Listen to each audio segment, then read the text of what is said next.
কলং পুনৰ উজ্জীৱিতকৰণ বাস্তৱ নে সপোন এই প্ৰসংগত আলোচনা কৰিবলৈ আজি আমাৰ ষ্টুডিঅ'ৰ মজিয়াত আহি উপস্থিত হৈছেহি শিলঘাট উচ্চতৰ মাধ্যমিক বিদ্যালয়ৰ প্ৰাক্তন অধ্যক্ষ পৰিৱেশ কৰ্মী আৰু কলং পুনৰুজ্জীৱিতকৰণ বিশেষজ্ঞ কমিটিৰ সদস্য শ্ৰীযুত ভূপেন শৰ্মা। নমস্কাৰ। নমস্কাৰ। হয়, পৰিৱেশ কৰ্মী আৰু পৰিৱেশৰ বিষয়ে বিভিন্ন কাকতে পত্ৰই লেখা মেলা কৰা শ্ৰী বুবুল শৰ্মা, তেখেত এজন সক্ৰিয় পৰিৱেশ কৰ্মী, তেখেত আহিছে আমাৰ মাজত। নমস্কাৰ। নমস্কাৰ। আৰু আহিছে পাৰ্থ দাস, আমি তেখেতৰ মুখৰেই শুনো তেখেতৰ চিনাকিটো। নমস্কাৰ, মোৰ নাম পাৰ্থজ্যোতি দাস, মই নগাঁৱৰে আচলতে, কিন্তু বৰ্তমান মই আৰণ্যক নামৰ এটা পৰিৱেশ সংৰক্ষণৰ আৰু গৱেষণাৰ কাৰণে কাম কৰা অনুষ্ঠানৰ লগত কাম কৰি আছোঁ যোৱা 20 বছৰে। আৰু তাত মই মূলতঃ জলসম্পদ, জলবায়ু পৰিৱৰ্তন, দুৰ্যোগ এনেধৰণৰ বিষয়বোৰ লৈ আমি গৱেষণা আৰু ফিল্ড ষ্টাডিবোৰ আমি কৰি আছোঁ।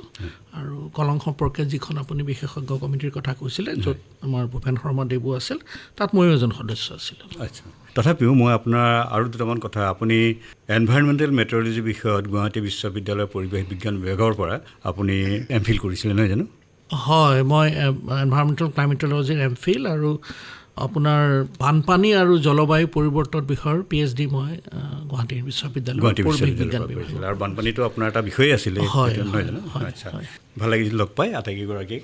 কলং হৈছে আমাৰ নগাঁৱৰ ৰাইজৰ, নগাঁৱৰ জীৱনৰ এটা সাংস্কৃতিক প্ৰতীক আচলতে কলং। আৰু আমি ক'বলৈ গ'লে এই কলঙক ভিত্তি কৰি সাহিত্য, সংস্কৃতি আৰু বিশেষকৈ কৃষি, এই গোটেইখিনিৰে কলঙৰ দুয়োপাৰে মানুহৰ যিটো জনগাঁথনি, সেই গাঁথনিটোত ইয়াৰ সংস্কৃতি এটা ডাঙৰ প্ৰভাৱ পেলাই আহিছে। এতিয়া কলঙত আচলতে যিটো বানপানী হয়, সেই বানপানীটো দুটা কাৰণত হয় আচলতে। এটা হৈছে ডিজু আৰু মিছাৰ পানীটো বন্ধ হৈ যায় আৰু সেইকাৰণেই সিফালে বানপানী হয়। আৰু বিশেষকৈ কলংখন যেতিয়া বন্ধ কৰি দিয়া হ'ল, তাৰ ফলত বানপানীৰ সেই এটা কাৰণ। আৰু আন এটা কাৰণ হৈছে হাৰিয়া নদীৰ সিফালে যিটো পানীটো আহে সেইটোৱেই। কিন্তু শেহতীয়াকৈ দেখা গৈছে যোৱা 2017 চন আৰু 2024 চনত দুটা বানপানী হৈছে, দুয়োটাই অলপ সৰ্বনশীয়া। আৰু তাৰ কাৰণে বিশেষকৈ হাতীমূৰত যিটো বান্ধ আছে, সেই বান্ধটো ভাঙি যোৱাৰ ফলতে এই বানপানীটো হ'বলৈ পাইছে। মই শেহতীয়াকৈ যিটো বানপানীৰ অৱস্থা, সেই বিষয়ে আপোনাৰ ভূপেন শৰ্মাৰ পৰা অকণ জানিব খুজিছোঁ। কলিয়াবৰৰ তেতিয়া অৱস্থাটো কেনেকুৱা? শেহতীয়া বানৰ কথাটো কওঁতে অকণমান প্ৰাসংগিকভাৱে এই কথাটো ক'ব লাগিব যে 1964 চনত যেতিয়া কলঙৰ মুখ বান্ধি দিয়া হ'ল, বিষয়টো আছিল যে কলঙৰ পানীয়ে নগাঁৱত বানপানীৰ সৃষ্টি কৰিছিল, গতিকে সেইটো কাৰণে কলং মুখখন বান্ধি দিয়া হ'ল। খুব সম্ভৱ 1950 চনৰ পিছত যেতিয়া মানে ব্ৰহ্মপুত্ৰৰ যিটো বুকু, সেই বুকুখন মানে বাঢ়ি অহাৰ কাৰণে আৰু বাম হৈ গৈছিলে। আৰু কলঙত তেতিয়া বানপানীটো অলপ বেলেগ ৰূপ লৈছিলে নহয় জানো? আৰু সেইটো কথাৰ কাৰণে 1964 চনত কলংখনৰ মুখখন বন্ধ কৰি দিবলগীয়া হৈছিল। হয়, তাৰপিছতে কলঙৰ মুখ বন্ধ হোৱাৰ পাছতেই ডাঙৰ প্ৰব্লেম হৈ গ'ল কলিয়াবৰত। মানে আচলতে কলঙৰ পানীৰেই দুয়োপাৰ পলসুৱা হয়, কৃষিৰ কাৰণে উপযোগী হৈ যায়। গতিকে আৰু মাছ কাছৰ এটা উভয় নদী থাকে। সেই বস্তুবিলাক যেতিয়া বন্ধ হৈ গ'ল, তেতিয়া 71 চনমানৰ পৰা মানুহৰ মাজত এটা ৰিয়েকশ্যন হৈছে যে আমি মথাউৰি কাটি দিম, মানে কলং আকৌ মানে স্বাভাৱিকভাৱে ব'ব লাগিব। সেই ধৰণৰ এটা যেতিয়া ৰিয়েকশ্যন হ'ল, মানুহ ওলালেই মানে মথাউৰি কাটিবলৈ, তেতিয়া ইমিডিয়েটলি মানে ডেপুটি কমিশ্যনাৰ গৈ মানুহক আশ্বস্ত কৰিলে যে এটা ইৰিগেশ্যন প্ৰজেক্ট এটা ইয়াত দিয়া হ'ব। গতিকে 72ত মানে এইটো কাম আৰম্ভ কৰি পেলাই দুটা ফেজত মানে হাতীমূৰা মানে জল উত্তোলন কেন্দ্ৰ ডাঙৰ এটা মানে প্ৰজেক্ট মানে তাত দিয়া হ'ল যদিও মানে এইটো মানে এনেকুৱা আনচাইণ্টিফিক হ'ল যে সেই বান্ধৰ পানী এটা মানে হাতীমূৰাৰ যিটো মানে জলসিঞ্চন আঁচনি, সেই আঁচনিৰ পানীয়ে মানে পথাৰ জীপাল কৰিব নোৱাৰিলে। গতিকে এই সমস্যাটো থাকিয়ে গ'ল, মানে এটা কৃষিৰ পৰালি পৰিলেই আৰু মানে স্বাভাৱিকভাৱে নৈপৰীয়া অংশবিলাকত যিবিলাক ধান খেতি, সৰিয়হ খেতি হৈছিল, এইবোৰ নোহোৱা হ'ল। তাৰপিছতে প্ৰথম মথাউৰি ভাঙিছে 1973ত। 73ত ভাঙিছে। তাৰ পিছৰটো 2017 ভাঙিছে আৰু এতিয়া 2024ত ভাঙিছে। তিনিওটাৰ চৰিত্ৰ একেই, মথাউৰি ভাঙি পেলাই বানপানী হৈছে। আৰু তাৰ আগৰ কথাটো এনেকুৱা যে কলংপৰীয়া মানুহে কলঙত পানী সোমাওক খুব আশাৰে ৰৈ থাকে। তাৰমানে বানপানী আহিলে আশাৰে ৰৈ থকাৰ কথা হ'ল কি যে পথাৰলৈ পানী যায়, কৃষি উপযোগী হৈ পৰে মাটি, কাঠ বাঁহ উটি আহে, সেইবোৰ ধৰে খৰিৰ কাৰণে, আৰু মাছ কাছৰ উভৈ নদী হয়, সেইকাৰণে মানুহে ৱেইট কৰি থাকে। মানে বানপানীৰ লগত যিটো সহাৱস্থানৰ হেৰি আছিল সেইটো তেওঁলোকৰ আছিল, সেইটো আছিল। হয়, এতিয়া সেইটো অৱশ্যে কমি আহিছে, সেইটো কমি আহিছে, সেইটো বন্ধ হৈ থাকিল। হয়, তাৰমানে আৰু পুৰণি মানুহখিনিয়ে কয় যে কলঙৰ বানপানী মানে কলঙৰ পানীটো সকলোৰে ইচ্ছিত, সকলোৰে আশাৰ মানে, সেইটোৱে। আৰু কৈছে যে তেওঁলোকে এইটোও কয় যে কলঙা কেতিয়াও ডিষ্টাৰ্ব কৰা নাই। দুদিনৰ পানী থাকে, দলে পানী নামি যায়, পানী শুকায়, গতিকে এনেকেই থাকে। কিন্তু তিনিওটা মথাউৰি ভঙা ঘটনাত মানে বানপানীৰ হেৰিটো বেছি হৈ গ'ল। বেছি হৈ যোৱাৰ মূল কাৰণটো হ'ল যে যেতিয়া মথাউৰি ভাঙে তেতিয়া পানী মানে মথাউৰিৰ সিপাৰে থকা পানীৰ উচ্চতা বহুত বেছি থাকে। গতিকে সেই উচ্চতাৰ পানী যেতিয়া নামনিলৈ বৈ আহিব, খুব জোৰেৰে বৈ আহে আৰু ইমিডিয়েটলি মানে দাঁতি কাষৰৰ যিবিলাক চাপৰ জেগা, দ ঠাই, সেইবিলাক মানে পানীৰে ভৰি পৰে। আৰু ইন দি মিন টাইম মানে পথাৰলৈ পানী যোৱা যিবিলাক কলঙৰ পানী যোৱা বাট, সেইটো কেনেকৈ বন্ধ হ'ল যে ইৰিগেশ্যন কেনেলটো হাতীমূৰাৰ যিটো কেনেল কৰিলে, সেইটোৰে এটা দুইফালে মথাউৰি বান্ধি পেলাই কেনেলটো লৈ যোৱা হৈছিলে। গতিকে সেই মথাউৰিয়েও তাৰমানে পানী, কলঙৰ পানী মানে দলনিলৈ যোৱা, বিশেষকৈ জয়সাগৰ দলনি, এইবিলাকত পানী ভৰ্তি হৈ যায়। যিবিলাক মানে প্ৰাকৃতিক জলাশয় আছিলে, সেইবিলাকলৈ যোৱাটো বন্ধ হৈ গ'ল। গতিকে বন্ধ হৈ যোৱাৰ কাৰণে মানে পানীৰ প্ৰকোপটো বাঢ়িলে। আৰু তদুপৰি আৰু এটা কথা হৈছে কি যে আগতে কলং আছিল, দলং নাছিল। এতিয়া ওলোটা হৈছে, কলং নাই, কলং মৃত, দলং আছে। মানে হাতীমূৰাৰ পৰা কলিয়াবৰ তিনিআলিলৈ এতিয়া সৰ্বমুঠ 11খন দলং। আৰু এতিয়া মানে বানপানীৰ প্ৰকোপটো বঢ়াৰ আৰু এটা কাৰণ হৈছে কি যে তিনিওবাৰে মথাউৰি ভঙাৰ আগমুহূৰ্তত কলংখন সম্পূৰ্ণ মেটেকাৰে ভৰি থাকে, পানী ব্লক হৈ যায়। আৰু তদুপৰি মেটেকাখিনি উটি যাব পৰা অৱস্থাও নাথাকে পানী বাঢ়িলে, কাৰণ দলংবিলাক ইমান আনচাইণ্টিফিক যে তলৰ গাৰ্ডবিলাক মানে প্ৰায় 4 ফুট তললৈ মানে বেৰ থকাৰ নিচিনা গাৰ্ড। গতিকে সেইফালেদি মানে মেটেকাবোৰ মানে পাৰ যাব নোৱাৰে, ফ্ৰী ফ্ল'টো নাইকিয়া হৈ গ'ল। গতিকে এই কাৰণেই মানে পানীটো কলঙত পানী বন্ধ হৈ যায়। আৰু এইবাৰ যে বানপানী যিটো প্ৰকোপ হৈছে, বানপানী বঢ়াৰ কাৰণটো এইটো। আৰু এই কথাটো যে যিটো মেটেকাৰ বাধা, এইটোৱে মানে আৰু এইবাৰ আৰু এটা আমি ৰেকৰ্ড পাইছোঁ যে হাতীমূৰাত মথাউৰি ভঙাৰ পিছত নগাঁৱত কলঙত পানী হওঁতে, কলং মানে ফিল আপ হওঁতে 30 ঘণ্টা সময় লাগিছে। মই আপোনাৰ ওচৰলৈ আকৌ আহিম। মই ডক্টৰ পাৰ্থ দাসৰ ওচৰলৈ আহিছোঁ। বিশেষকৈ ব্ৰহ্মপুত্ৰৰ যিটো বিশালতা আৰু ব্ৰহ্মপুত্ৰত বানপানী হ'লে সাধাৰণতে যিটো চিল্টিং হয়, আমাৰ বোকা পানী সোমাই আহে।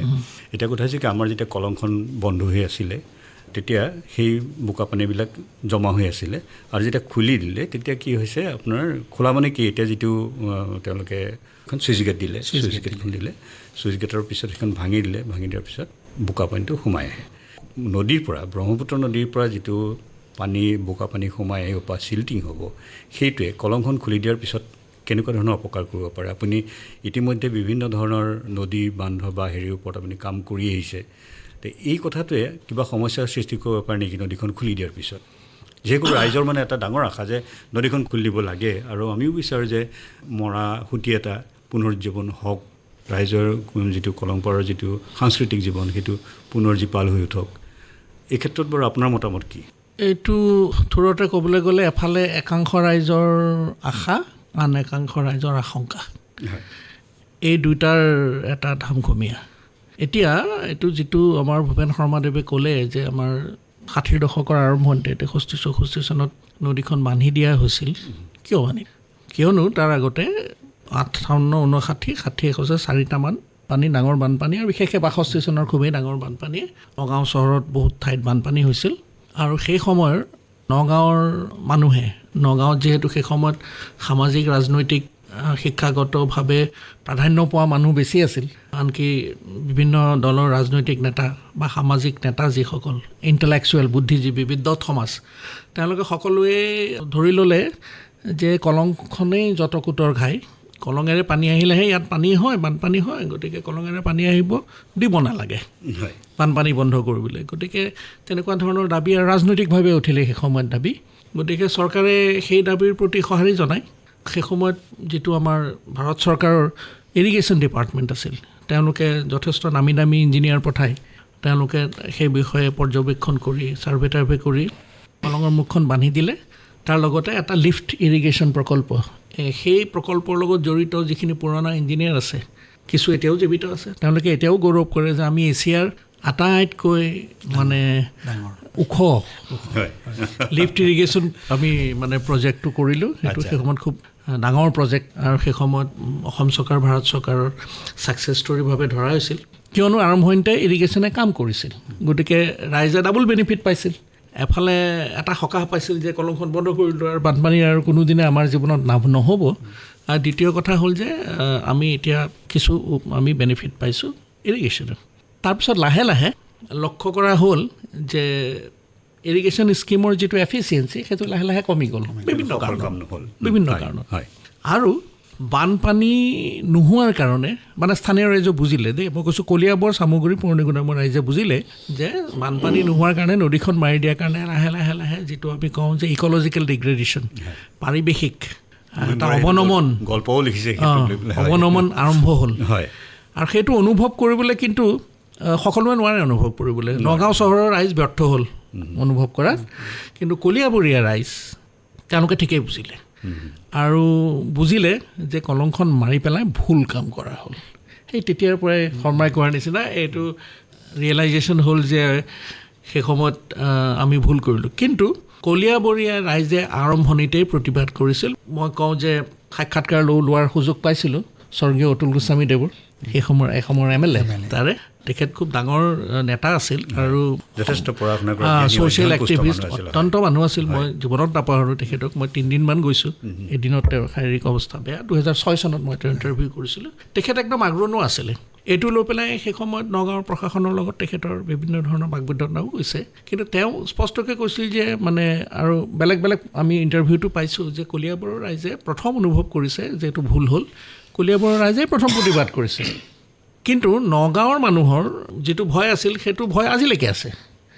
নগাঁৱৰ ব্যাপক একাংশ মানুহে আৰু সেই সময়ৰ মানুহে এতিয়াও কৈ থাকে যে এইখন আমাৰ মহাবিপদ হ'ব বা খুলিব। গতিকে যেতিয়া কলং সম্পৰ্কে 90ৰ আৰম্ভণিত, 90ৰ শেষত, আকৌ 2000 আমাৰ নতুন দশকৰ আৰম্ভণিৰ শেষৰ ফালে যেতিয়া ৰাজহুৱা বিতৰ্ক হ'ল বিভিন্ন কাকতৰ পাতত, য'ত আমাৰ স্বৰ্গীয় হোমেন বৰগোহাঁই, জ্যোতিপ্ৰসাদ ৰাজখোৱা দেৱ সকলোৱে এটা বৰ মানে পজিটিভ ৰোল এটা প্লে কৰি নাগৰিক কমিটি বনাই দি পেলাই তেওঁলোকৰ কাৰণেই আৰু বিভিন্ন নগাঁৱৰ মানুহৰ যিবোৰ কাকতৰ পাতত চিঠি লিখিলে, কবিতা লিখিলে, যিবোৰ প্ৰবন্ধ লিখিলে, সেইবিলাকৰ কাৰণেই বিষয়টো সকলোৰে চকুত পৰিলে যে এইটো এটা সকলোৱে স্বীকাৰ কৰিলে। আৰু তেতিয়ালৈকে পৰিৱেশ সচেতনতা বহুত বাঢ়িলে মানুহৰ।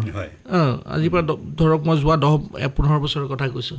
নদী এখন যে এনেকৈ মাৰি পেলোৱা উচিত নহয়, আৰু নদীখন মাৰিলে কি কি তাৰ প্ৰতিক্ৰিয়া হ'ব পাৰে।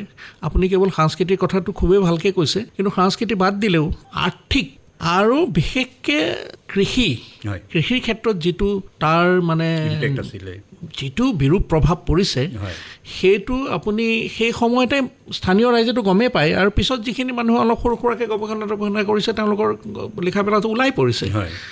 গতিকে নদীখন বন্ধ কৰি দিয়াৰ ফলত সকলো ধৰণৰ নেতিবাচক আপোনাৰ দেখা গ'ল।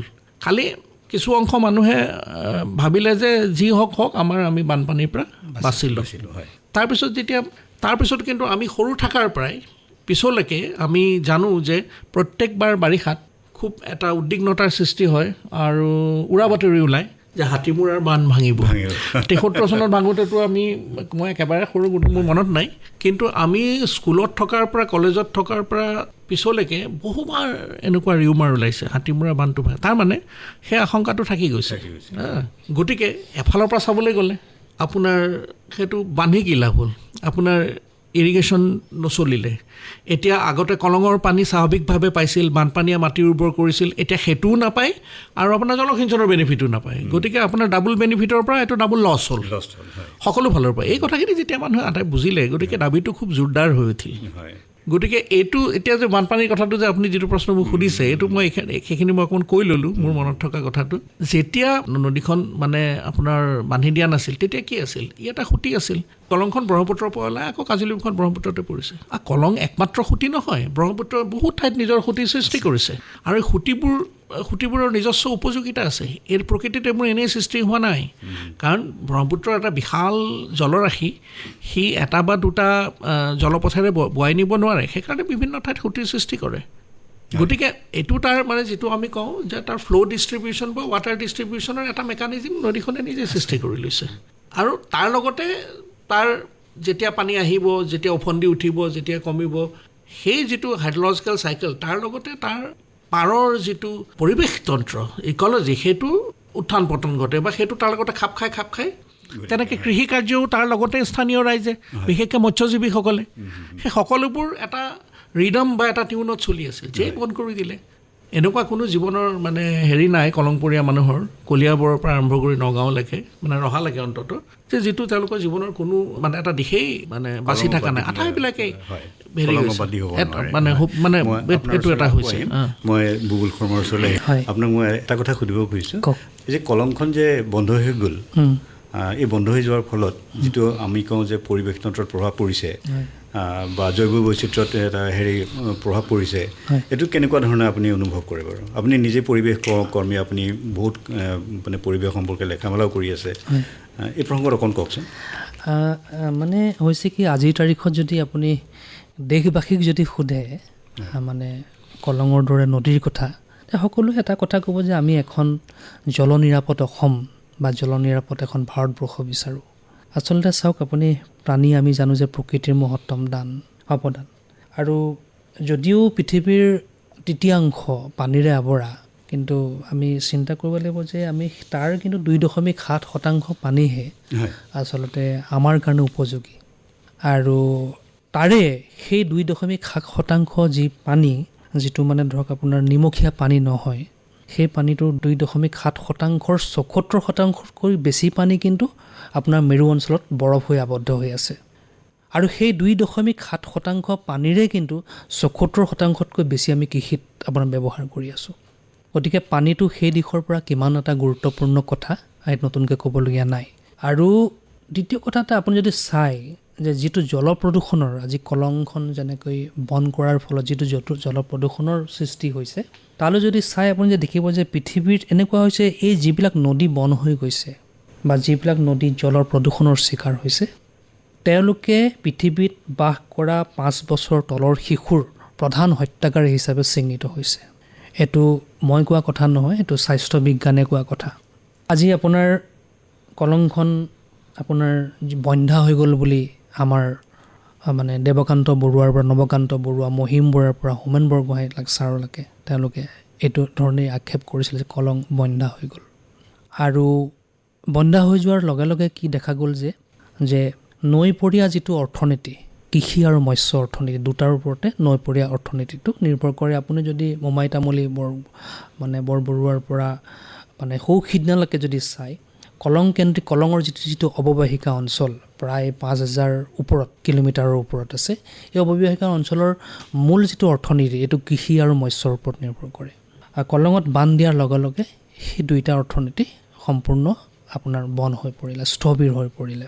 আৰু দেখা গ'ল যে 40-50ডাল আপোনাৰ প্ৰদূষিত পানী আৱৰ্জনাৰ নলা আহি কলঙত লগ খালেহি।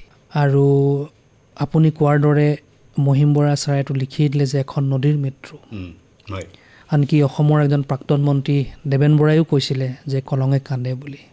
আজি আপুনি চাব লাগিব যে আজি ধৰক নগাঁও চহৰখনৰ কেন্দ্ৰ কৰি বা কলঙৰ অৱবাহিকা অঞ্চলত আপোনাৰ জনসংখ্যা যি ধৰণে বৃদ্ধি পাইছে, তাৰ লগে লগে উন্নয়নৰ যিটো ধাৰা, আজি আপোনাৰ 2খন হস্পিটেলৰ পৰা 50খন হস্পিটেল হৈছে, আৰু জনসংখ্যা বঢ়াৰ লগে লগে নানা নতুন উদ্যোগ স্থাপন হৈছে। আৰু আমি দেখা পাইছোঁ যে আমি বৰ দুখেৰে ক'ব লগা হৈছে, এই মৰা কলংখন মানে যিখন বন্ধা কলংখনক লাহে লাহে মানুহে এটা ডাঙৰ ডাষ্টবিনৰ দৃষ্টিৰে যেন চাব লৈছে। আমি যেন তাত অভ্যস্ত হৈ পৰিছোঁ। তাৰ লগতে আৰু এটা কথা আপুনি মন কৰিব, মই নগাঁৱৰ কলঙৰ পাৰতে মই আপোনাৰ মৰি কলঙত বাস কৰোঁ। তাত মই দেখিছোঁ যে জলস্তৰটো আমাৰ ক্ৰমান্বয়ে বহুত যথেষ্ট কমি গৈছে। আজি নগাঁও চহৰত আপোনাৰ যিমানবিলাক ডাঙৰ ডাঙৰ হোটেল হৈছে, যিমানবিলাক ডাঙৰ ডাঙৰ অট্টালিকা হৈছে, তেওঁলোকে যি ধৰণে আধুনিক প্ৰযুক্তিৰে পানী যি ধৰণে তুলিব লৈছে, আপুনি আমাৰ দেশত 350 ফুটলৈকে আপোনাৰ পানী নোপোৱা হৈছে। এতিয়া নগাঁৱতো দেখিছোঁ আমি 200 ফুটতকৈ বেছি কিছুমান অঞ্চলত পানী নোহোৱা হৈছে।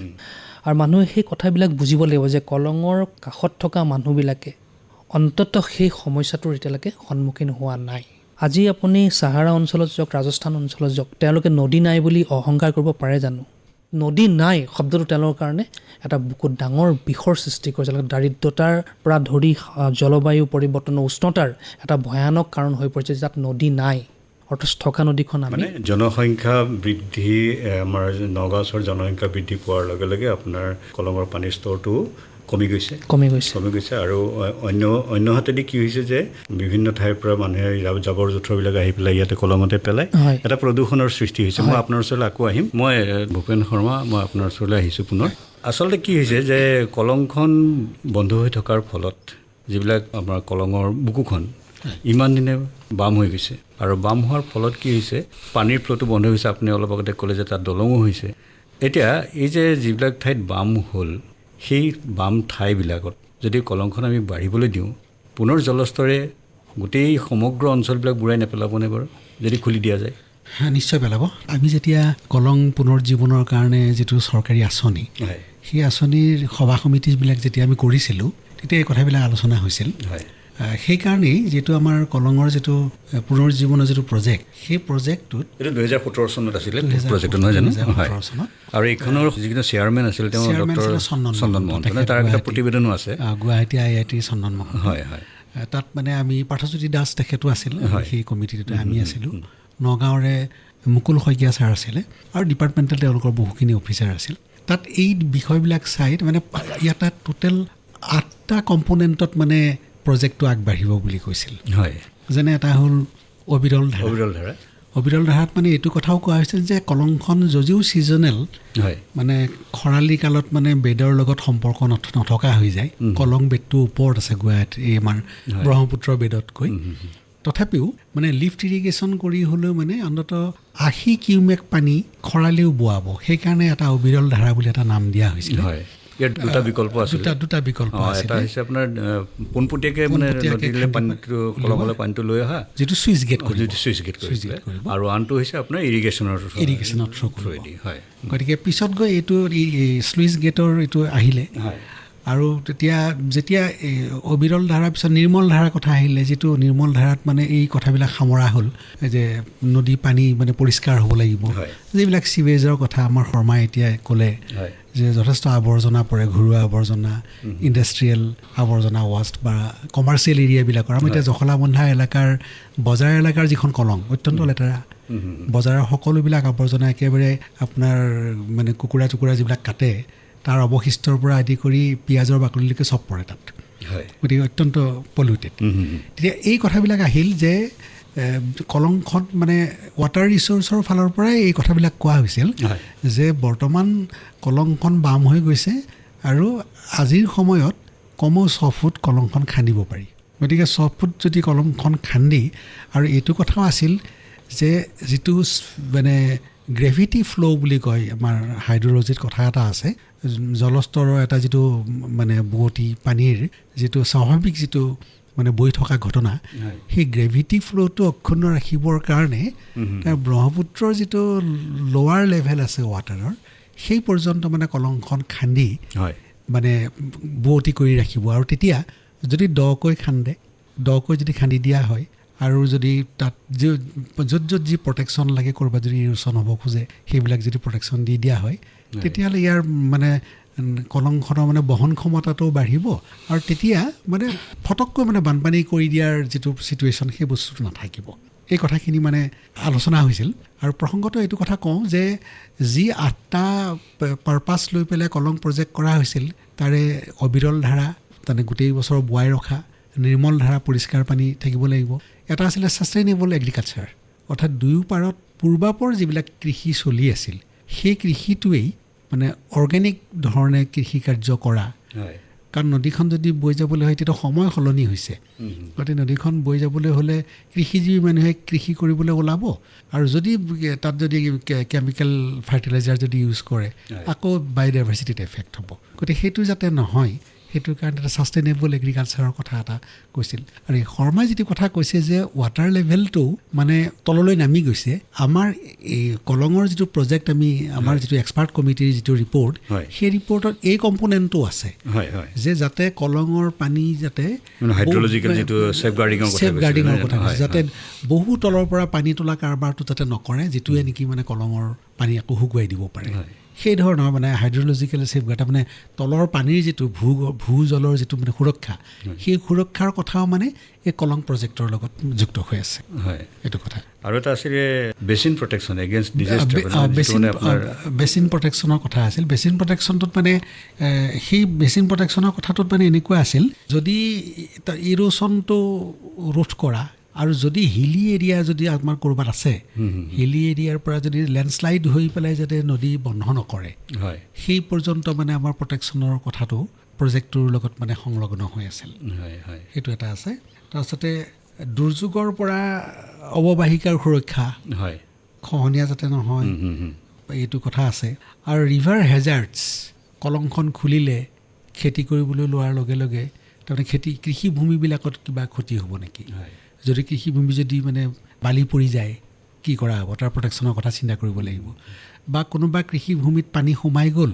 ওলোৱাৰ ব্যৱস্থা নাই ওলোৱাৰ ব্যৱস্থা যাতে ৱাটাৰ লকড হৈ নাযায় সেই ধৰণৰ গোটেইখিনি কথা 8টা কম্পোনেণ্টৰ জৰিয়তে মানে জনসচেতনতা এটা জাগৰণ কৰা কলংখন পৰিষ্কাৰ কৰি কলংখন যিহেতু খোল খাইছে গতিকে আমাৰ নাগৰিকৰ দায়িত্ব আছে গতিকে আমি কি কৰিম য'ত য'ত কলঙৰ পাৰত মানে গছ বন নাইকিয়া হৈছে তাত কিছু মানে গছ বন নতুনকৈ ৰোৱা মেডিচিনেল প্লেণ্টছ ইত্যাদি ৰোৱা আৰু আটাইতকৈ ডাঙৰ বস্তুটোৱে হ'ল কি যে কলং কেৱল কেনেলটো মানে ছাৰ্ভাইভ ৰিজুভিনেট কৰাই নহয় যে কলঙৰ লগত পূৰ্বতে লিংক থকা যিমানবোৰ খাল বিল আছিল কথালৈ আহিম এইখিনিতে মই অকণমান কলিয়াবৰৰ এজন মানে আমাৰ উদীয়মান যুৱক প্ৰদীপ লস্কৰ আৰু তেওঁৰ এটা মন্তব্য আমি কলিয়াবৰলৈ গৈছিলোঁ আৰু তাতে মানে এই মন্তব্যটো লৈছিলোঁ কাৰণ কলিয়াবৰত বানপানী হৈ আছে মানুহৰ এতিয়া তেওঁলোকৰ মনোভাৱ কি কলংখন বোৱাব লাগে নে নালাগে বা কলংখনে তেওঁলোকক কেনেকুৱা অৱস্থালৈ নিছে সেই সম্পৰ্কে অকণ জানিব খুজিছোঁ কলংখন বোৱতী কৰাটো কলিয়াবৰবাসীৰ লগতে বৃহত্তৰ নগাঁওবাসীৰ এটা সপোন আছিলে যিটো নেকি আমাৰ চৰ্দাৰ বিশিষ্ট বুদ্ধিজীৱী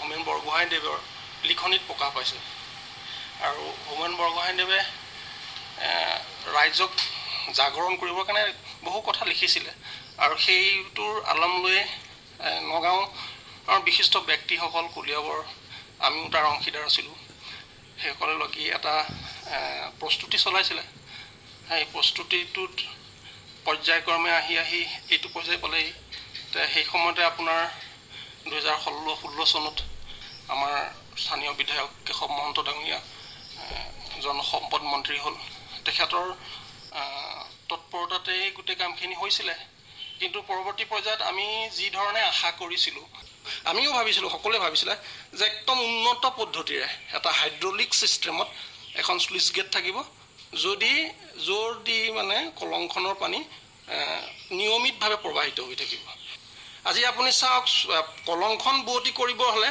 প্ৰথমতে কলংখন ইমান এনেধৰণে বাম হৈ গৈছে গতিকে তাক খনন কৰিব লাগিব তাৰ যিখিনি গেট আছে গেটখিনি আঁতৰাব লাগিব তাৰপিছত তথা তাৰ উপৰিও মেটেকা আছে মেটেকাখিনি নিষ্কাশন কৰিব লাগিব এই কামখিনি নকৰি পেলাই কলংখন বোৱতী কৰাৰ এটা চেম্পুল ল'ব যোৱাটো এটা মানে এক অত্যুৎসাহী নিচিনা এটা কাম হ'ল যাৰ কাৰণে আমি কলিয়াবৰবাসী আজি ভুগিবলগীয়া হ'ল গতিকে এইটো এটা বৰ পৰিতাপৰ কথা কিন্তু আপুনি সোধাৰ দৰে কলংখন কলিয়াবৰবাসীৰ লগতে নগাঁওবাসীয়ে বোৱতী হৈ থকাটো বিচাৰে এই আছিল প্ৰদীপ লস্কৰ তেখেত কলিয়াবৰৰ আৰু আমি এই বানপানীৰ সময়তে আমি গৈ তেখেতক লগ কৰিছিলোঁ আৰু তেখেতৰ মন্তব্য হৈছে কলংখন বৈ থাকিব লাগে মই পাৰ্থ দাসৰ ওচৰলৈ আহিছোঁ আচ্ছা মোক এটা কথা কওক যে কলংখন খুলি দিয়াৰ যিটো মানে আমাৰ ৰাইজৰ যিটো দাবী আৰু সেই দাবীটো লৈ পেলাই আমাৰ এক্সপাৰ্ট কমিটি হ'ল এক্সপাৰ্ট কমিটি এটা ৰিপৰ্ট দিলে কলংখন খুলিব লাগে আৰু তাৰ লগত কিছুমান জড়িত অন্য কিছুমান ব্যৱস্থা দিলে যিবিলাক কলং খোলাৰ আগতে হয়তো আমি কৰি ল'ব লাগিব বা কলং খোলাৰ লগে লগে হয়তো সেইখিনি হ'ব লাগিব যেনে ধৰক বিভিন্ন ঠাইলৈ আপোনাৰ কলঙৰ যিবিলাক প্ৰাকৃতিক আমাৰ হেৰি আছিলে উৎস আছিলে জলধাৰাৰ সেই ধাৰাবিলাক বহুত দিন ধৰি বন্ধ হৈ আছে বাম হৈছে পানী তাত জমা নহ'ব কলঙৰ পৰা পানীটো ওলাই যাব নোৱাৰিব ওলাই গৈ তাত জমা হ'ব নোৱাৰিব তো এইবিলাক কেনেকৈ কৰা হ'ব বুলি মানে আচলতে আপুনি কি কয় এই সম্পৰ্কে প্ৰথমতে মই ভূপেন শৰ্মা ডাঙৰীয়াই অতি সুন্দৰকৈ নিয়াৰিকৈ কৈছে আৰু তাৰ পৰা আপোনাৰ এক্সপাৰ্ট কমিটিৰ ৰিপৰ্টটোত কি আছিল তাৰ পৰা আপোনালোকে বুজিছে নিশ্চয় যে এক্সপাৰ্ট কমিটি ৰিপৰ্টটোৱে কেৱল কলঙেৰে অলপ পানী বেছিকৈ বৈ যোৱাৰ কথাটোৱেই ভবা নাছিল বা সেই সম্পৰ্কে মানে মতামত দিয়া নাছিল। এটা সামগ্ৰিকভাৱে যি আমি ইণ্টিগ্ৰেটেড এপ্ৰ'চ বুলি কওঁ, সেই গোটেই এটা মানে একেবাৰে হলিষ্টিকভাৱে যে কলঙেৰে পানীও বৈ যাব লাগিব আৰু সেইটো নিৰলসভাৱে ছাষ্টেইনেবল। এইটো নহয় যে মানে বাৰিষা বৈ গ'ল আকৌ খৰালি নোহোৱা হ'ল। আচলতে যিটো খৰালিৰ যিটো লিন ছিজন ফ্ল' বুলি কওঁ, খৰালিৰ যিটো প্ৰৱাহ, সেইটোহে ইম্পৰ্টেণ্ট আমাৰ কাৰণে। কাৰণ বাৰিষা আমাৰ ডেফিনেটলি পানী আহে, মিছাৰ পৰা অলপ পানী, ৰিজুৰ পৰা আমাৰ বৰষুণ আছে, বিলবিলাকৰ পৰা অকণমান ইফালে সিফালে আহে বিভিন্ন ঠাইৰ পৰা, কিন্তু খৰালিৰ পানীটো নাহাৰ কাৰণে কলংখন বেছি নষ্ট হৈছে। সেই কথাটো আছিল। তাৰপিছত 8টা উদ্দেশ্যৰ যিটো কথা ক'লে তাৰ আছিল, সেইটো এটা আছিল। তাৰপিছত আপোনাৰ মানে দেখা গ'ল যে আমাৰ যিটো এক্সপাৰ্ট কমিটিৰ ৰিপৰ্ট আছিল তাত সলিউশ্যনটো অকল মানে টেকনিকেল সলিউশ্যনটোৱে দিয়া হোৱা নাই।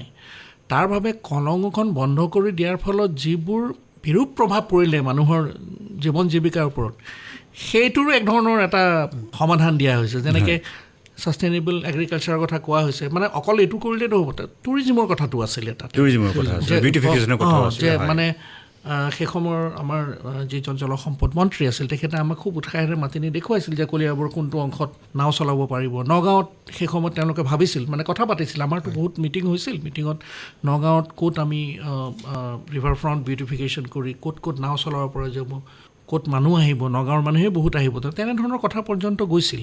গতিকে এই গোটেই কথাখিনি সেই সময়ত আমি দুটা কথা আহিব ইয়াতে, আমি মানে এক্সপাৰ্ট কমিটিৰ মানুহখিনি পতিয়ন গৈছিলোঁ বিভিন্ন আলাপ আলোচনা, অধ্যয়ন, গৱেষণাৰ জৰিয়তে যে এইটো সম্ভৱ মানে কি দুয়োটাই সম্ভৱ, যে কলংখন যিটো পুনৰুজ্জীৱিত কৰাটো সম্ভৱ, তাৰ লগতে কলঙত যাতে ভয়াৱহ বানপানী নহয় সেইটো নিশ্চিত কৰাও সম্ভৱ। এইকাৰণে ভাবা হৈছিল যে আমাৰ যিসকল সেই সময়ৰ অভিযন্তা আছিল বা আমিও যিসকলে আমি তাত আছিলোঁ, আমি দেখিছিলোঁ যে তেনেকুৱা উদাহৰণ বহুত আছে পৃথিৱীত য'ত এনেকুৱা কাম কৰা হৈছে।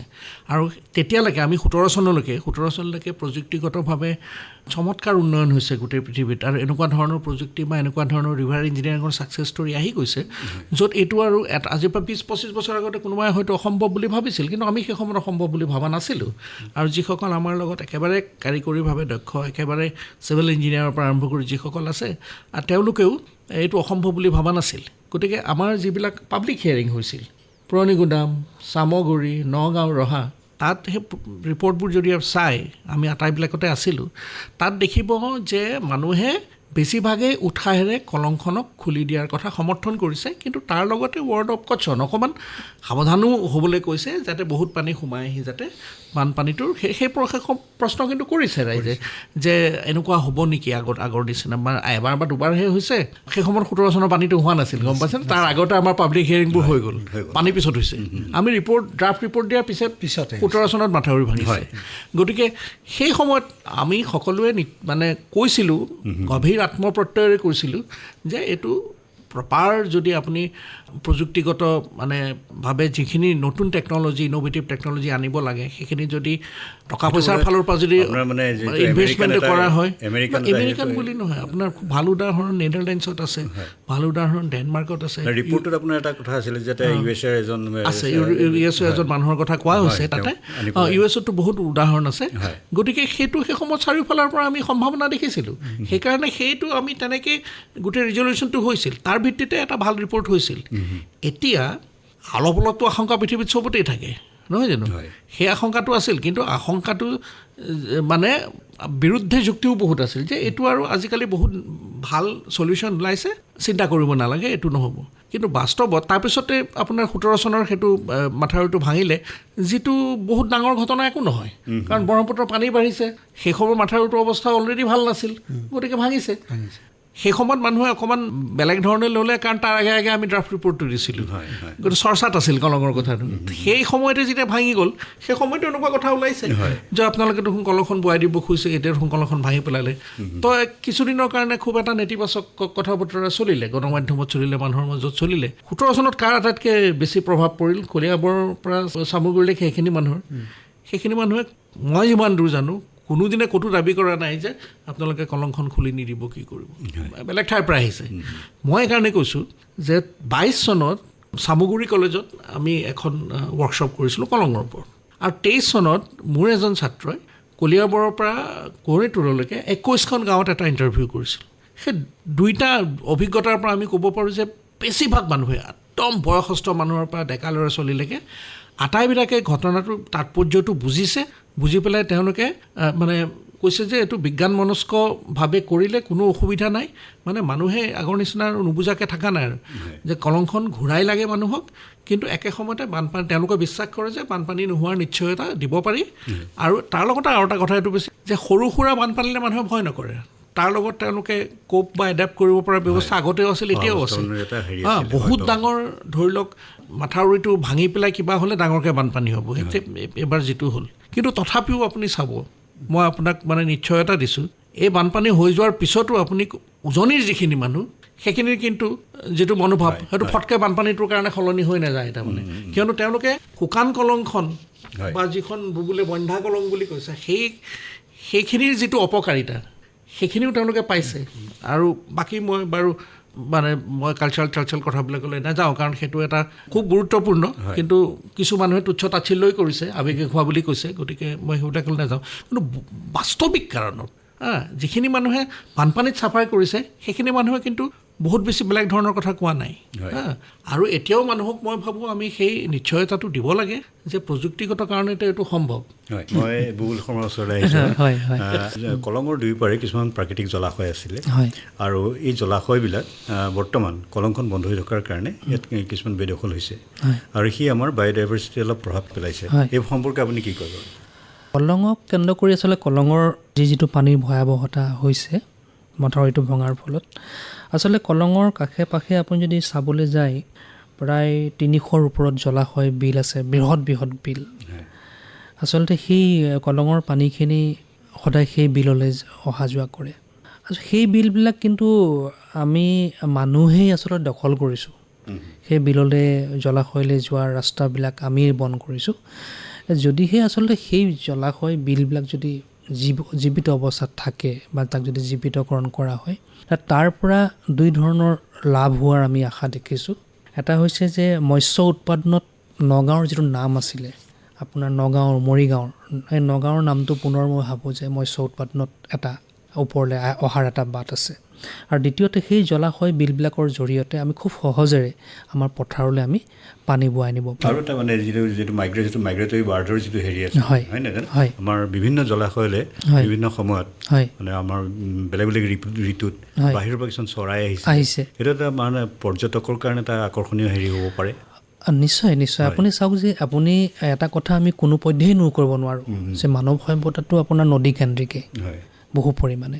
আপুনি যদি সেইটো আপুনি ধৰক মেচুপটামিয়াৰ কথাই ভাবে, বা যদি আজি আপুনি ইজিপ্তৰ কথাই কয়, বা সিন্ধু নৈৰ পাৰত আমাৰ যি সভ্যতা, বা আপোনাৰ চীনৰ যিটো হুৱাংহু নদীৰ পাৰত যিটো সভ্যতা, নদীৰ পাৰতে আচলতে সভ্যতাটো গঢ় লয়। গতিকে আপুনি আজি যদি আপোনাৰ অসমতে যদি চায়, আপুনি ডিব্ৰুগড় হওক, গুৱাহাটী হওক, তেজপুৰ হওক, আপোনাৰ ধুবুৰী হওক, এইবিলাকতো নৈৰ কাষতে জানো নাই? গতিকে নৈৰ প্ৰতি আচলতে মানুহৰ যিটো ধৰক বিভিন্ন কিছুমান মাধ্যমে আচলতে এটা আশংকাৰ তেওঁলোকে তৈয়াৰ কৰিছে। কিন্তু এনেকুৱা প্ৰযুক্তি আমাৰ নোহোৱা নহয় যে আমি নদী এখনক আমি বোৱাব নোৱাৰাকৈ, কোনো কথা নাই। নদী এখনৰ আপোনাৰ জীৱিত নদী যদি কলং এখন যদি দকৈ যদি এখন নদী এখন যদি সদায় থকা হ'লে এই অলপতে যিটো আপোনাৰ ভাঙি গৈছিলে সেই ভয়াৱহটো মানুহে নাপালেহেঁতেন, নদীৰ পানী সেইধৰণেই বৈ থাকিলেহেঁতেন। আৰু যিটো কথা আপোনাৰ মুখ্যমন্ত্ৰী সৰ্বানন্দ সোণোৱাল থাকোঁতে গুৱাহাটীত এখন মিটিং হৈছিলে, তাত অসমৰ বৰ ভাল লাগিছিলে যে ইত্যাদি থকাত অসমীয়া যিখিনি মানুহ, যিসকল কোনোবা বিজ্ঞানী, কোনোবা ইঞ্জিনিয়াৰ, সকলোৱে আহি সেই মিটিংখনত আছিলে। তাত আপোনাৰ পাৰ্থজ্যোতি দাসো আছিলে। সেই মিটিংখনতে সকলোৱে এনেকুৱা ধৰণৰ কিছুমান যে আজি ভূপেন শৰ্মাই যিখিনি কথা কৈছে, যে মানে যিটো প্ৰজেক্ট তেওঁলোকে তৈয়াৰ কৰিছিলে, যিখন DPR কথা কৈছিলে, আমি পান্থতৰু সংৰক্ষণৰ ফালৰ পৰাও আমি কেইবাখনো বিভিন্ন মিটিং কৰিছিলোঁ। আমি সেইকেইটা কথা কৈছিলোঁ যে কলঙৰ প্ৰৱাহ পুনৰ মানে যিটো উদ্ধাৰৰ যিটো ফ্ল' মানে ৰেষ্টুৰেশ্যন বাবে যিখিনি গাঁথনিগত মানে ষ্ট্ৰাকচাৰেল আপোনাৰ কাম কৰা হ'ব, সেই কথাখিনি আৰু তাৰ পাৰিৱেশিক মানে সম্পৰ্কটো কি ধৰণৰ, এই গোটেই কথাখিনি আমি দেখিছিলোঁ DPRখনত।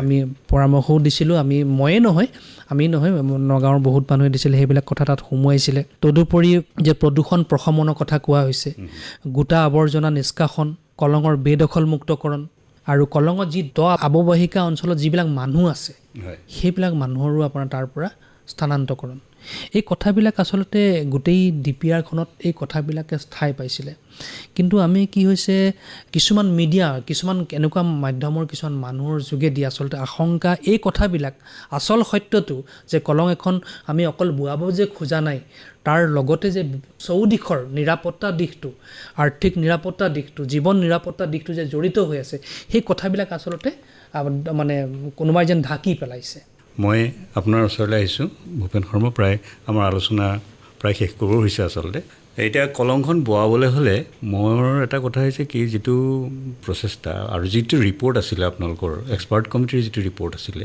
সেই ৰিপৰ্ট মতে কিবা আগবাঢ়িছে বুলি আপুনি ভাবেনে বাৰু সফল হৈছেনে বাৰু ৰিপৰ্ট মতে আগবঢ়া যেন নালাগে এইকাৰণেই মানে অলপ আগতে আমাৰ দাস ডাঙৰীয়াই কৈছে যে এইটো এটা ইণ্টিগ্ৰেটেড প্ৰজেক্ট আছিল হয় কেনেকৈ ইণ্টিগ্ৰেটেড যেনে টুৰিজিম ডিপাৰ্টমেণ্ট থাকিব ৱাটাৰ ৰিচোৰ্চ থাকিব পাব্লিক হেল্থ ইঞ্জিনিয়াৰিং থাকিব হয় লগতে এগ্ৰিকালচাৰ ইৰিগেশ্যন থাকিব তাৰপিছতে ফৰেষ্ট থাকিব হয় এনেকৈ আটাইবিলাক সকলো ডিপাৰ্টমেণ্ট লগ লাগি পেলাই এটা আলোচনাৰ মাধ্যমেৰে গোটেই প্ৰজেক্টটো বনাব গোটেই প্ৰজেক্টটো বনাব কিন্তু সেইটো নহ'লগৈ সেইটো বস্তু আমি দেখা নাই হয় আৰু দ্বিতীয়তে হৈছে কি যে এটা চুইচ গেট মাত্ৰ 2.75 বেডৰ তাত 9 ফুট হ'ব হাৰ্ডলি হয় এটা 9 ফুট এটা অংশৰে মানে পানী বোৱাই অনা আৰু তদুপৰি চুইচ গেটটো মানে দুইফালে এটা ডাঙৰ মানে গাইড বান লাগিছিলে হয় পকা ষ্ট্ৰাকচাৰ লাগিছিল আৰু সেই বস্তুবিলাক মানে নোহোৱাৰ কাৰণে এইবাৰ এক্সিডেণ্টটো আমাৰ হৈ গ'ল চুইচ গেটটোত মানে হয়তো তাৰ দৃঢ়তাক লৈ মানে প্ৰশ্ন কৰিব পৰা কথা নাই কিন্তু কথা হ'ল কি যে চুইচ গেটখন যথেষ্ট ঠেক হৈছে ইমান ঠেক চুইচ গেটেৰে মানে এইটো মানে সম্ভৱ নহয় আৰু এইটো দিশত আগবঢ়া নাই বুলি কিয় কৈছোঁ যে চাফা কৰা যিটো কাম কলঙৰ যিটো চাফা কৰা কাম মেটেকা আঁতৰোৱা বা অন্যান্য ব্লকেড হৈছে আগতে ফুটব্ৰিজবিলাক আছিলে সেইবোৰ ভাঙি গ'ল ভাঙি যোৱা ফুটব্ৰিজবিলাক মানে আঁতৰোৱা নহ'ল আৰু কামবোৰ আৰম্ভ কৰিছে ইয়াৰ আগতো এবাৰ কলং পৰিষ্কাৰকৰণৰ কাম কৰিছিলে বাৰিষা এইবাৰো সেই একে বাৰিষাই আৰম্ভ হ'ল আচলতে সময় নিৰূপিত কামবিলাক হোৱা নাই আৰু সেইকাৰণে আমি ভাবোঁ যে যি 8টা এছপেক্ট লৈ পেলাই কামটো কৰিব খোজা হৈছিলে যিটো মানে ইণ্টিগ্ৰেটেড আমাৰ প্ৰগ্ৰাম আছিলে এই ইণ্টিগ্ৰেটেড প্ৰগ্ৰামটোৰ মানে সকলোখিনি একেলগে মিলি পেলাই যিটো কৰা কথা সেই কথাটো ইয়াত আমি দেখা নাই এইকেইটা মই আমাৰ নগাঁও কন্যা মহাবিদ্যালয় গাৰ্লছ কলেজৰ অধ্যক্ষ কুলেন দাস তেখেতে ইয়াৰ মানে কলঙৰ অৰ্থনৈতিক যিটো গুৰুত্ব সেই সম্পৰ্কে আমাক দুটামান কথা কৈছিলে মই আপোনালোকক শুনাই দিম মানৱ সভ্যতাত নদীৰ গুৰুত্ব অপৰিসীম দূৰ অতীতত নদীৰ পাৰতে বিভিন্ন সভ্যতাই গঢ় লৈ উঠিছিল ইয়াৰ ঘাই কাৰণ আছিল নদীয়ে আগবঢ়োৱা গুৰুত্বপূৰ্ণ সুবিধাসমূহ কিন্তু এখন মৃত নদীয়ে এই ধৰণৰ সুবিধা আগবঢ়াবলৈ অপাৰগ হয় কলঙৰ ক্ষেত্ৰতো কথাটো তেনেকুৱাই কিন্তু আমি যদি কলংখন জীয়াই তোলোঁ কলংখন যদি পুনৰ বোৱতী কৰি তোলোঁ তেতিয়াহ'লে কলংখনে কিন্তু প্ৰচুৰ অৰ্থনৈতিক সম্ভাৱনা কঢ়িয়াই অনাৰ সুবিধা আমি দেখা পাওঁ প্ৰথম কথাটো হ'ল জীয়া কলংখনে কঢ়িয়াই অনা পলসে ইয়াৰ অৱবাহিকাত থকা ঠাইসমূহৰ পথাৰসমূহৰ উৰ্বৰতা বৃদ্ধি কৰিব পাৰে আৰু ইয়াৰ লগে লগে সেই ঠাইসমূহত প্ৰচুৰ পৰিমাণে উৎপাদন বৃদ্ধি পাব নানাবিধ মাছ পুঠি আমাৰ খাদ্য হিচাপে ব্যৱহাৰ কৰাৰ উপৰিও বেছ কিছুসংখ্যক মানুহৰ জীৱিকাৰ পথ কলঙে মোকলাই দিব পৰাৰ সম্ভাৱনা আছে কলঙৰ পাৰৰ ভালেমান বিল খালক জীৱন দিয়ে কলঙে খাল বিলবিলাকৰ গুৰুত্ব মানুহ জীৱ জন্তু চৰাই চিৰিকটি মাছ কাছ পোক পৰুৱা সকলোৰে বাবে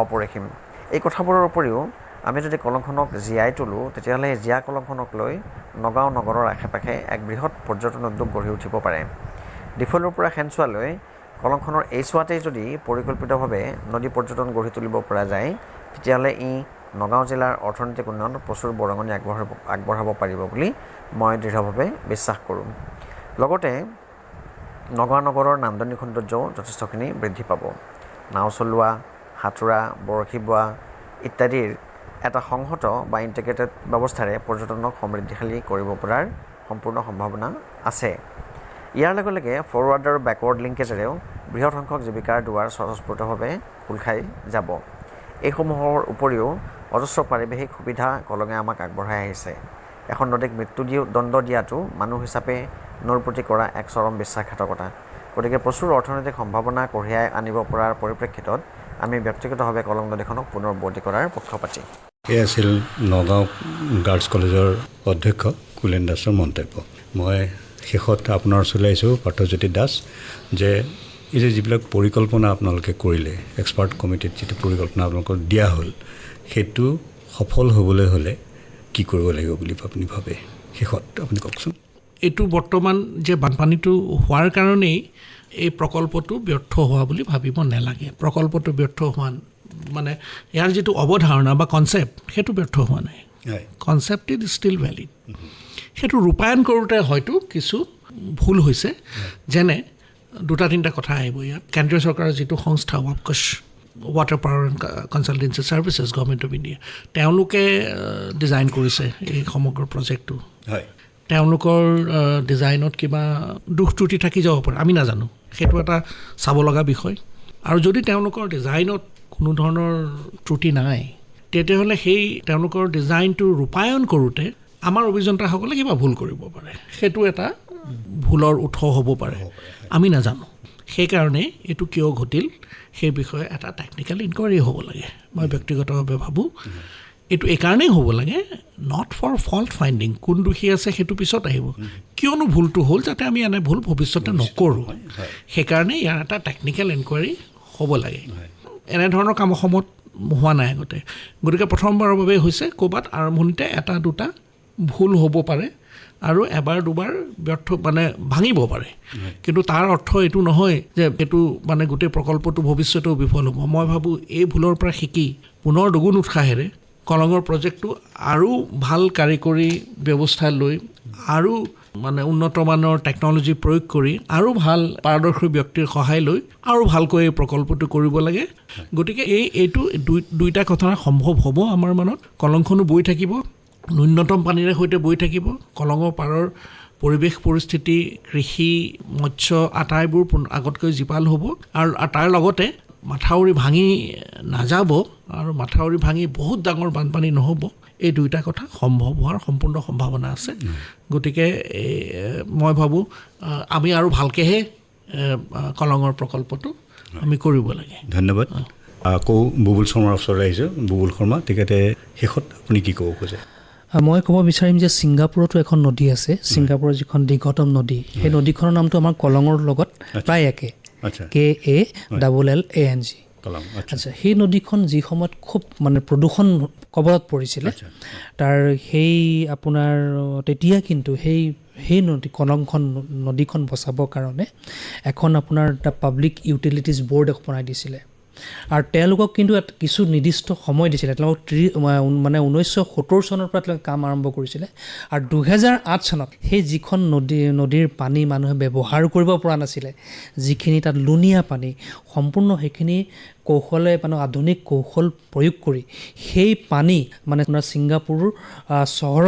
ছিংগাপুৰৰ গোটেই মানুহে ব্যৱহাৰ কৰাৰ উপযোগী কৰি তুলিলে তাত নতুনকৈ তাত আপোনাৰ যদি আপুনি ছিংগাপুৰলৈ যায় তাৰ যিজন চেয়াৰমেন আছিলে পাব্লিক ইউটিলিটিজৰ মিষ্টাৰ লি এক টিয়েং আপোনালোকে মানে গম পাব তেওঁৰ বিষয়ে তেওঁ খুব ধৈৰ্যৰে আৰু ছিংগাপুৰৰ গোটেই মানুহসকলে তাৰ চৰকাৰে তেওঁক সম্পূৰ্ণ সহযোগিতা আগবঢ়াইছিলে সেই নদীখন জীৱিতকৰণৰ ক্ষেত্ৰত আৰু ছিংগাপুৰৰ তেওঁ হাঁহি কৰি তুলিলে সেই কলংখনো গতিকে আমিও আশা ৰাখিছোঁ যে কলংখন নগাঁৱৰ বাবে এটা হাঁহি হওক আৰু হাঁহি আমি কৰিব পাৰিম নিশ্চয় আৰু কলঙত নতুনকৈ নৌকা বিহাৰ হওক নতুন নতুন ল'ৰা ছোৱালীয়ে মানে সেই পৰ্যটনক কেন্দ্ৰ কৰি তেওঁলোকে স্বাৱলম্বী হওক পুনৰ আমাৰ নগাঁওখন মৎস্যৰ ক্ষেত্ৰত আমাৰ স্বাৱলম্বী হওক এইখিনি আশাৰে কলং বাস্তৱ হৈ উঠক নহয় জানো ধন্যবাদ আজিলৈ উঠিছোঁ আপোনালোকে আজি আহি কলং পুনৰুজ্জীৱিতকৰণ বাস্তৱ নে সপোন এই যিটো আলোচ্য বিষয়